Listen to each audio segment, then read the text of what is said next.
Hello friends, welcome back to my channel. It's me Kaveri बरा।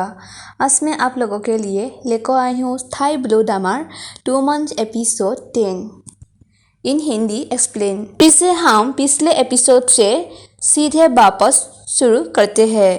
रात के खाना खाने के बाद किट कार में मदद के लिए एमिंग को धन्यवाद देता है और दोनों घर लौट आते हैं।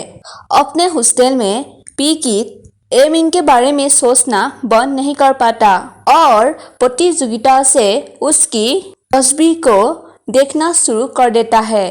गाइस, मुझे लगता है किट एमिंग के बारे में पूरी गंभीरता से विचार करता है। दूसरी तरफ एमिंग भी अपने तस्वीर देख रहा होता है कि किट ने उसके तस्वीर को लाइक किया है या नहीं। अगले स्क्रीन पर दिखाए जाते हैं पीफा सोफे पर सो रहा होता है जबकि यो प्रैक्टिस कर रहे होते हैं। यो प्रैक्टिस खत्म करने के बाद पीफा के पास आते हैं और देखता है पीफा सो रहे होते हैं। तभी वो पीफा के करीब जाते हैं और उसके फेस को देख रहे होते हैं। तभी पीफा उसे कहता है, अगर तुम मेरा फायदा उठाने चाहते हो तो पहले ही बता देना। तभी यो कहता है, खुद को बड़ा सरा कर दिखावा करना बंद करो। ऐसे कहकर यो उठ जाते हैं। तभी फीफा उसके हाथ पकड़ के पूछते हैं, क्या तुम लंबे समय से मुझे देख रहे थे? यो कहता है, चलो हम लेट हो रही है। तभी फीफा उठकर उसके आंखें देखकर कहता है, तुम्हारे आंख पर कुछ है। यो कहता है, मुझे कुछ भी महसूस नहीं हो रहा है। फीफा कहता है, अपने आंख बंद करो। तभी यो अपना आंख बंद कर लेता है और फीफा उसके बहुत करीब जाते हैं और तभी यो अपने आंख खोल देते हैं। उतने में फीफा पूछता है, आंख क्यों खुली? मैंने तुम्हें अब किस करूँगा, क्या तुम मुझे पानिश करोगी? ऐसे कहकर पीफा उसे नोज पर किस करते हैं और कहता है, मैं तुम्हें और प्रॉब्लम नहीं दूंगा। दोनों वहां से चले जाते हैं। अगले स्क्रीन पर दिखाए जाते हैं पीफा, किट और बीम अपने क्लास खत्म करने के बाद बाहर बैठने के लिए आते हैं। तभी बीम किट से पूछते हैं, तुम कल रात कहाँ थे? मैं तुमसे सीट उधार लेने के लिए तुम्हारे रूम गया था लेकिन वहां तुम नहीं थी। किट कहता है, मैं जिम गया था। बीम कहता है, लेकिन तुम रात के 12 बजे तक वापस नहीं आए थे। किट कहता है, मैं खाना खाने के लिए गया था। बीम कहता है, नूडल्स खाने के लिए तुम गया था, जो यूनिवर्सिटी के सामने दुकान है वहाँ। तभी किट पूछते हैं, तुम कैसे जानते हो कि मैं वहाँ गई थी? ए बीम कहता है, किस्मत की वजह से। निकनेम ए बीम है जिसका मतलब होता है देर रात तक इन्वेस्टिगेशन करना। कम से कम एमिंग बहुत पॉपुलर है, वो पीफा की तरह ही पॉपुलर है। किट कहता है, हम तो बस खाना खाने के लिए गया था और क्या हो सकता है, हमारे बीच कुछ भी नहीं है। एबिम कहता है, क्या तुम मुझे नहीं बताओगी? किट कहता है, अरे तुम किस लिए पागल हो रहे हो? तुम मुझ में कमियां ढूंढने के लिए क्यों कोशिश कर रहे हो? ऐसे कहकर किट पीफा से नोटबुक ले लेते हैं और पीफा कहता है, तुम इसे क्यों ले रहे हो? मैंने कोई नोट नहीं लिखा है। एबिम कहता है, टॉपिक चेंज करने की कोशिश मत करो। ऐसा लगता है कि वाइल्ड डॉक्टर गैंग का एक और मेंबर है, शायद किसी का बॉयफ्रेंड होने वाला है। किट पीफा को इशारा करके कहता है, वो बॉस वही है जो काफी है। बीम कहता है, एक दिन तुम एमिंग से जोड़ जाओगी। किट पूछता है, तुम्हें इतना कॉन्फिडेंस कहाँ से आया? बीम कहता है, मुझे तुम पर भरोसा नहीं है मेरे दोस्त, लेकिन मुझे एमिंग पर पूरा भरोसा है क्योंकि उसका दृढ़ संकल्प है। किट कहता है, पागल, मैं तुम्हें पेन से सुराग घोंप दूंगी। तुम्हें पता है कि मैंने कितने लड़कियों को पसंद किया है और मुझे एक बेवकूफ़ छोटे लड़के को पसंद करने के लिए मजबूर क्यों कर रहे हो? क्या तुम पागल हो? तभी पीफा उसे कहता है, इससे कोई फर्क नहीं पड़ता कि वो बॉय है या गर्ल। यह इस बात पर डिपेंड करते हैं कि तुम उस व्यक्ति से प्यार करते हो या नहीं। तभी किड कहता है, वो जितना भी हैंडसम हो कोई फर्क नहीं पड़ता, लेकिन मैं उसे पसंद नहीं करूँगा। फिर फीफा को कहता है, जब तक वो तुम्हारे ईयो की तरह प्यारा नहीं होगा। तभी फीफा कहता है, बेवकूफ़। किड कहता है, बड़े भाई मैं सिर्फ तुमसे मजाक कर रहा था। फिर बीम फीफा को पूछता है, क्या तुम आज अपने ईयो को देखने के लिए नहीं जाओगी? फीफा कहता है, नहीं, वो नहीं चाहता है कि मैं उसे पियानो का प्रैक्टिस करते हुए देखूं। उतने में फीफा एक बॉय को आवाज़ लगाते हैं और उस बॉय को कंपटीशन के बारे में कुछ पूछता है। फिर वो बॉय वहाँ से चले जाते हैं। उसके जाने के बाद किड कहता है, मुझे बहुत भूख लग रहा है, जल्दी खाने के लिए चलो। तभी फीफा और बीम किड के पीठ पीछे देखकर किड को कहता है, मुझे लगता है कि कोई तुम्हें काफ़ी देर से देख रहा है। तभी किड पीछे मुड़कर देखता है और वहाँ एमिंग खड़े होकर उसे देख रहे होते हैं। तभी एमिंग किड के पास आते हैं और तभी फीफा और एबिम वहाँ से चले जाते हैं। फिर एमिंग किड के पास आकर बैठता है और पूछते हैं, तुम क्या कर रहे हो? तभी किड कहता है, तुमसे मतलब तुम यहाँ क्यों आए हो और मैं अभी इसे क्यों लिख रहा हूँ? एमिंग कहता है, मैं कंपटीशन के दिन तक तुमसे नहीं मिलूंगा, तो मैं सोचा तुम्हें एक झलक देख कर जाऊँ। तभी किड वहाँ से उठकर दूसरे बेंच पर बैठ जाते हैं। तभी एमिंग पूछते हैं, तुम अपने सीट क्यों बदला? किड कहता है, अच्छा तुम एक साइको हो, तुम मुझे ऐसे कितनी बार देखकर आए हो? एमिंग कहता है, 3 बार, और यह पहली बार है जब तुम इसे नोटिस कर रहे हो। किड कहता है, तुम पागल हो। एमिंग कहता है, तुम शर्मीली हो। मैंने पहले ही उन लोगों को चेक कर ली है जिन्हें मून कंपटीशन के लिए मेरी फेसबुक पर फोटो को लाइक किया है, लेकिन तुमने फेसबुक पर लाइक क्यों नहीं किया? किड कहता है, मैं फेसबुक ज़्यादा यूज़ नहीं करता। एमिंग कहता है, फिर इसका यूज़ करो और आज रात मेरी फ़ोटो को लाइक कर देना।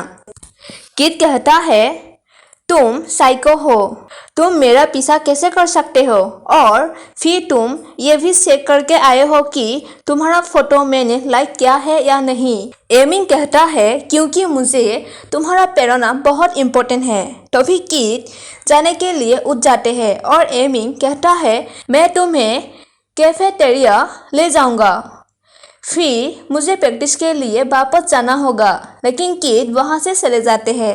एमिंग सिल्ला को कहता है, हमारी दिल मत भूलना। तभी किड कहता है, यह तुम्हारी ओर से एक तरफा दिल है। एमिंग कहता है, मेरे साथ दूसरी डेट पर जाने के लिए तैयार हो जाओ। फिर रात का स्क्रीन दिखाए जाते हैं जहाँ किड बहुत विचार विमर्श करने के बाद फेसबुक पर एमिंग का फोटो लाइक कर देते हैं। फिर चेहरे पर मुस्कान के साथ अपनी पढ़ाई जारी रखता है। तभी एमिंग उसे मैसेज करता है कि मैंने देखा तुम मेरे फोटो को लाइक कर दिया है।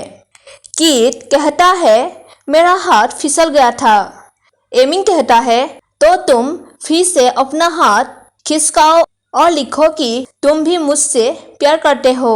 फिर हमें डांस प्रैक्टिस रूम का स्क्रीन दिखाए जाते हैं जहां तीशा उन सभी को प्रैक्टिस के बारे में कुछ कह रहा होता है। फिर सभी लोग टैलेंट शो के लिए प्रैक्टिस करते हैं। फिर रात का स्क्रीन दिखाए जाते हैं जहां फीफा हमेशा की तरह पियानो प्रैक्टिस के बाद ईयो को लेने आता है। वो ईयो को सभी प्रोटेक्टिव बातें कहता है और उसे अपने दरवाजे पर सो देता है। रात में ईयो प्रैक्टिस के उत्साह के कारण सो नहीं पाता और एमिंग को कॉल करता है और एमिंग कॉल उठा लेते हैं। एमिंग को भी नींद नहीं आता। हम सभी की तरह एमिंग अपने सबसे अच्छे दोस्त से शिकायत करता है कि उसका कर्ज उसके टैक्स का जवाब नहीं दे रहा है और कहता है, अभी 2 दिन पहले मैं उन्हें उनके फैकल्टी में देखने गया था, उसके बाद मैंने उसे नहीं देखा है और न ही उसे मैसेज किया है अंत में उसे एक मैसेज किया, लेकिन वो अभी तक रिप्लाई नहीं कर रही है। मुझे सच में नहीं लगता है कि मैं सो सकता हूँ। ऐसे ही दोनों बात करते हैं। उतने में पी-किट एक मैसेज का रिप्लाई करते हैं और एमिंग बहुत खुश हो जाता है और अपने सबसे अच्छे दोस्त के बारे में पूरी तरह से भूल जाता है और किट से मैसेज करने लगते हैं और फिर दोनों कॉल काट देते हैं। वैसे भी यो एमिंग को अलविदा कहने के बाद सो नहीं पाता और इसके वजह से फीफा के कमरे में चला जाता है अपने आश्रय के लिए। वो वहाँ प्रिंग को देखता है, लेकिन फीफा जल्दी से स्थिति पर नियंत्रण कर लेता है और पिंग को कहता है कि वो यो के कमरे में सोने के लिए जा रहा है। फिर से यो और फीफा के पास बिस्तर में एक प्यारा दिल से दिल है, जहाँ फीफा कहता है कि यो उसके लिए सबसे महत्वपूर्ण चीज है और यो उसे बताता है कि वो कंपटीशन में जिस गीत का प्रदर्शन करने वाला है वो सिर्फ और सिर्फ उसके लिए है। अगले दिन कंपटीशन का स्क्रीन दिखाए जाते हैं और फीफा अपने मेकअप रूम में अकेले इंतजार कर रहे होते हैं। उतने में वहाँ पी-किट और बीम आते हैं और किट यो के बारे में कहता है, मुझे लगता है कि अगर वो इस साल कंपटीशन में प्रवेश करता है तो वो सभी नए खिलाड़ियों को हरा देगा। बीम फीफा को कहता है, और अब तुम्हें इस तरह बैठकर इंतजार करना होगा। क्या तुम अकेलेपन से नहीं मरोगी? फीफा कहता है, मैं उब गया हूँ और मैं तुम्हें अभी इतना बुरा देखना चाहता हूँ। और किट को कहता है, क्या तुम जानते हो कि फ्रेशमैन बच्चे कहाँ तैयार हो रहा है? किट कहता है, मुझे कैसे पता चलेगा? फीफा कहता है, मुझे नहीं पता, लेकिन हाँ, मैं देख रहा हूँ कि तुम एमिंग से आजकल बात करते हो। फिर फीफा अपने कीमती यो को देखने की इच्छा व्यक्त करता है और तीनों फ्रेशमैन मेकअप रूम में चले जाते हैं। वहाँ पहुँचने के बाद यो और फीफा को साथ बीम और किट फोटो खींचते हैं। फिर यो फीफा को एक शांत गलियारे में ले जाता है। वो उससे कहता है कि वो कंपटीशन के दौरान गड़बड़ करने को लेकर थोड़ा चिंतित है। फीफा ने सिर्फ यह कहकर खारिज कर देता है कि चिंता मत करो, क्योंकि मैं तुमसे हमेशा प्यार करूँगा, चाहे कुछ भी हो जाए। और फिर उसे गाल पर एक किस करता है। फिर फीफा उसे कहता है, तुमसे मीठी खुशबू आ रही है। यो कहता है, मुझे लगता है कि तुम धीरे धीरे बड़े पल की ओर बढ़ रहे हो। फीफा कहता है, मुझे कोई आपत्ति नहीं है। मैंने तुम्हें पहले ही आरक्षित कर लिया है। मैंने तुम्हें गाल पर एक किस कर लिया है और अभी तुम प्रेग्नेंट हो जाओगी। तभी यो उसे धीरे से एक धक्का मारते हैं और फीफा पूछते हैं, तबीयत पहले से कैसी है? यो कहता है, मैं इसके बजाय बैड मूड में रहने वाला हूँ। तभी फीफा उसके गाल पर हाथ रखकर कहता है, मैं तुम्हें कंपटीशन के दौरान देखूंगा। यो कहता है, क्या तुम कंपटीशन शुरू होने तक साथ नहीं रह सकते? फीफा कहता है, मेरा अपना ड्यूटीज है, मैं तुम्हें मंच पर देखूंगा, तुम क्या चाहते हो? तभी यो एक उंगली उसके तरफ दिखाकर कहता है, मुझे यह व्यक्ति चाहिए, तुम हमेशा मेरी तरफ रहना। क्या यह तुम्हारे लिए संभव होगा? तभी फीफा उसके हाथ पकड़ के कहता है, मैं तुम्हें पहले ही बता चुका हूँ। क्या तुम्हें याद नहीं है कि मैं केवल तुम्हें देखूंगा, मैं किसी और को नहीं देखूंगा, भले ही हम साथ ना रहे। यो कहता है, इसे सच होने दो। और यहीं पर एपिसोड 10 खत्म हो जाते हैं। Thank you for watching my video. Bye bye.